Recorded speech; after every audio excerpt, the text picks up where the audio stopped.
Saya rasa rekam jejak itu tidak bisa dihapus. Rekam jejak itu ada di sini. Justru 550 juta itu diterima siapa? Petani bambu. Menanam pohon di sepanjang jalur hijau di bawah tol Becakayu. Sekarang belum dilanjutkan. Nanti sesudah besok kita akan kirimkan. Tahap pertama malam ini dikerjakan dari Ratu Plaza sampai ke Lampu Merah BI. Pengrajin bambu. Kalau saya memilih besi, maka itu impor dari Tiongkok mungkin besinya. Uangnya justru tidak ke rakyat kecil. Dan saya rasa rakyat Jakarta juga bisa menilai. Dan saya setuju yang disampaikan oleh Bung Syahrin tadi. Bandingkan rekam jejak. Bandingkan aja. Kita tahu penanganan banjir Jakarta ini harus dari hulu sampai ke hilir. Kenapa?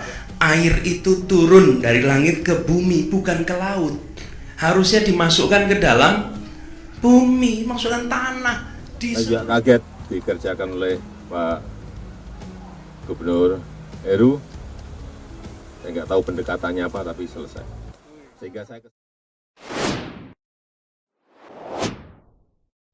Panik, warisannya dihapus Heru Budi, Anies makin gak punya prestasi.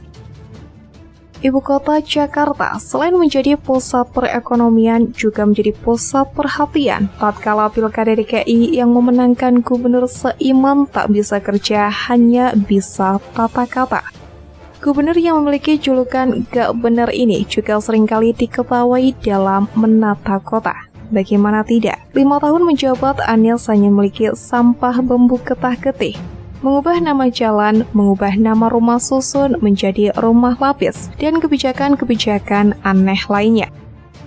Tidak ada pembenahan yang signifikan tatkala Anies menjabat demi mempertahankan egonya yang mengatakan bahwa air turun dari langit dimasukkan ke tanah. Anies ogah membenahi kali yang menjadi sumber utama dari banjir. Melihat hal ini, PJ Gubernur DKI Jakarta yang baru, yakni Heru Budi, kerap bersih-bersih sampah warisan dari Anies. Pembenahan mulai dilakukan hingga tata kota Jakarta mulai digerakkan. Namun rupanya Anies mulai khawatir melihat langkah bersih-bersih yang dilakukan Heru Budi. Ex-Gubernur DKI Jakarta Anies Baswedan akhirnya turut merespon sejumlah manuver yang dilakukan oleh Heru Budi Hartono. Dirinya agak pusing melihat sejumlah rekam jejaknya dihapus oleh pejabat yang ditunjuk untuk mengisi posisinya tersebut di DKI Jakarta. Anies berdalih rekam jejak yang telah dimilikinya telah tertanam dalam ingatan masyarakat. Dengan begitu, tidak mungkin dihapus oleh siapapun. Saya rasa rekam jejak itu tidak bisa dihapus. Rekam jejak itu ada di sini, dan saya rasa rakyat Jakarta juga bisa menilai. Kata Anies usai deklarasi relawan Amanat Indonesia di Tenis Indoor Senayan, Jakarta Pusat, Minggu 7 Mei. Kenyataan dan biarkan kenyataan memenangkan pertarungan gagasan, memenangkan pertarungan rekam jejak, memenangkan pertarungan karya. Sebelumnya, ratusan pohon di kawasan Monas ditebang dan disulap menjadi lapangan Plaza Selatan Monas saat era kepemimpinan Gubernur Anies Baswedan. Kepentingan tadi yang saya sebutkan, ya sepanjang kita ini, hari ini kita nanam berapa? 10.200 pohon. Ini bukan tentang satu orang, ini bukan tentang satu partai, ini adalah tentang nasib masa depan bangsa kita dan anak-anak dari bangsa kita. Selain itu, ia meminta masyarakat untuk membandingkan rekam jejaknya dengan lawan politiknya nanti saat Pilpres 2024. Ia meyakini sudah menorehkan capaian positif yang lebih unggul. Bandingkan rekam jejak, bandingkan saja. Kalau seseorang dibandingkan dengan kesempurnaan, pasti dia tidak sempurna, ujarnya.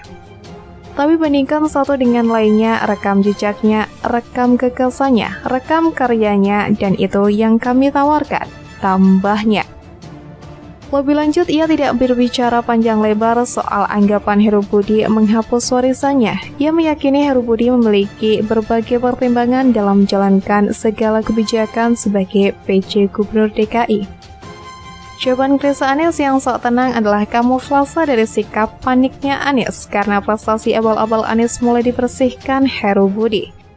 Anies kini tak punya hal yang bisa dibanggakan lagi untuk dipamerkan di kampanye Pilpres 2024. Lalu, apa saja yang dilakukan Heru Budi Hartono hingga membuat Anies gerak? Pertama, buka posko aduan di Balai Kota. Pejabat Gubernur DKI Jakarta Heru Budi Hartono membuka kembali meja pengaduan masyarakat di Balai Kota DKI Jakarta Pusat sejak Selasa 18 Oktober 2022. Layanan pengaduan masyarakat ini sebelumnya juga ada di era kepemimpinan Joko Widodo dan Basuki Cahayapurnama alias Ahok. Heru Budi menjelaskan nantinya ia akan meminta di setiap perwakilan pemerintah kota administrasi di Jakarta untuk bergantian dalam menjaga meja aduan tersebut. Ia pun mengatakan meja pengaduan tersebut dibuka mulai pukul 8 hingga 9 pagi waktu Indonesia Barat. Kemudian yang kedua, hapus anggaran jalur sepeda.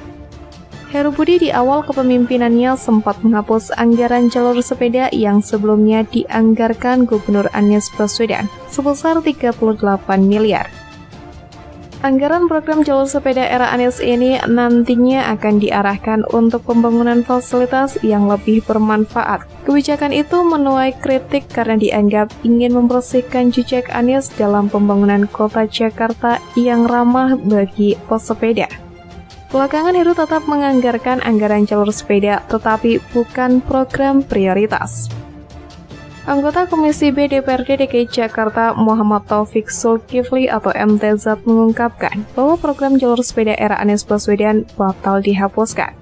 Taufik menyebutkan warisan Anies tersebut masih mendapatkan anggaran sebesar 7,5 miliar pada tahun 2023, meskipun angka tersebut turun dari usulan anggaran sebelumnya sebesar 38 miliar. Lebih lanjut, yang ketiga, tidak pakai TGUPP Anies Baswedan.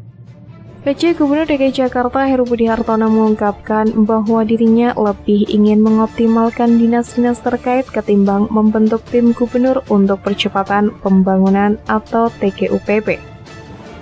Kendati begitu, menurutnya adanya TGUPP bisa dikatakan bagus, akan tetapi ia mengatakan lebih ingin memaksimalkan peran Satuan Kerja Perangkat Daerah atau SKPD yang ada di Pemprov DKI Jakarta.